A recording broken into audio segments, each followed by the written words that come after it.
বললেই হবে না যে স্বৈরাচারের দোসররা ফ্যাক্টরি বন্ধ করে অথবা তাল দেয় আন্দোলন সংগ্রামের, সেটিকে কিভাবে প্রতিহত করা যায়, শ্রমিকদেরকে বোঝানো যায়, মালিক পক্ষকে বোঝানো যায়, কিভাবে এই গার্মেন্টস ইন্ডাস্ট্রি অন্য দেশের হাতে তুলে দেওয়ার যে ষড়যন্ত্র চলছে তার থেকে দেশকে রক্ষা করা যায়, সেই লক্ষ্যেই আপনারা আজকে যে ঐক্যবদ্ধ, এই ঐক্যবদ্ধতা ধরে রেখে দেশকে সামনের দিকে এগিয়ে নিয়ে যেয়ে এবং টেক্সটাইল ইঞ্জিনিয়ারিং, এই যে টেক্সটাইল ইঞ্জিনিয়ারিং পেশা, ডিপ্লোমা টেক্সটাইল ইঞ্জিনিয়ারিং একটা প্রতিষ্ঠান ছিল তেজগাঁয়ে, শহীদ জিয়া করেছিলেন বিএসসি ইঞ্জিনিয়ারিং, মনে আছে তো?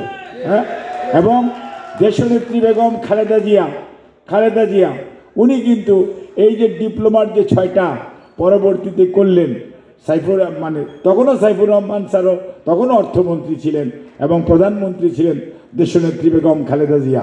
কাজেই আজকের যে ম্যান পাওয়ার যেটা টেক্সটাইল সেক্টর এসছে, সবগুলোর পিছনে শহীদ জিয়া, খালেদা জিয়া, বিএনপি।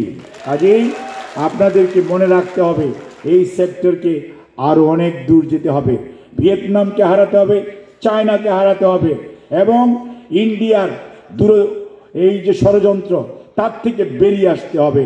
বাংলাদেশে সামনের দিকে এগিয়ে যাওয়ার দিনের নেতৃত্ব দিবেন দেশনায়ক তারেক রহমান। সৈনিক হিসাবে কাজ করতে হবে আপনাদের সবাইকে ধন্যবাদ। আল্লাহ হাফিজ। বাংলাদেশ জিন্দাবাদ, বাংলাদেশ জাতীয়তাবাদী দল জিন্দাবাদ, শহীদ জিয়া অমর হোক, দেশনেত্রী বেগম খালেদা জিয়া জিন্দাবাদ, দেশনায়ক জনাব তারেক রহমান জিন্দাবাদ, জাতীয়তাবাদী textile engineers association of Bangladesh জিন্দাবাদ। মির্জা ফখরুল ইসলাম আলমগীর,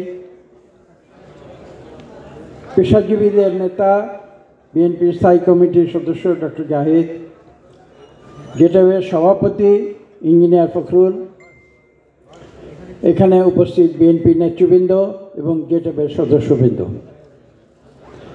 আপনারা তৃতীয় জাতীয় কাউন্সিলের জন্য আজকে এখানে সমবেত হয়েছেন।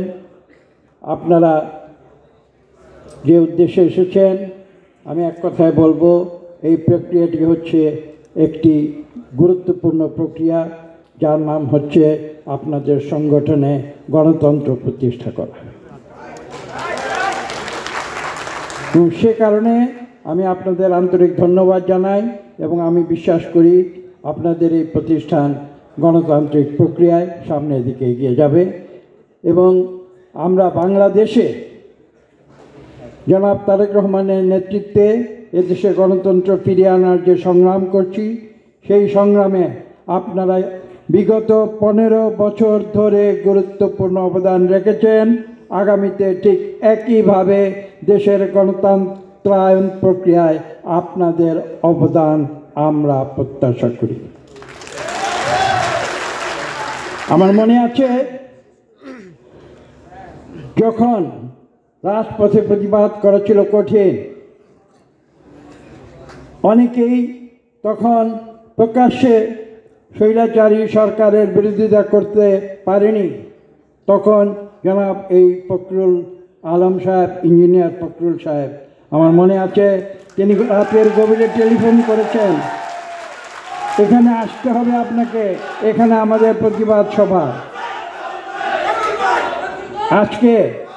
আজকে দেশবাসী তার সুফল পেয়েছে, কিন্তু আপনাদের মনে রাখতে হবে আমাদের সেই আন্দোলন কিন্তু সম্পূর্ণ হয়নি। আমরা একটি ধাপ অতিক্রম করেছি। স্বৈরাচারী আওয়ামী লীগ সরকার, তার যে নেত্রী ছিলেন তিনি কাপুরুষের মতো দেশ ছেড়ে পালিয়েছেন, এটা সত্য। কিন্তু আর যে দুটি ধাপ বাকি আছে, দ্বিতীয় ধাপ হচ্ছে এদেশে একটি সুষ্ঠু নিরপেক্ষ নির্বাচন দিতে হবে।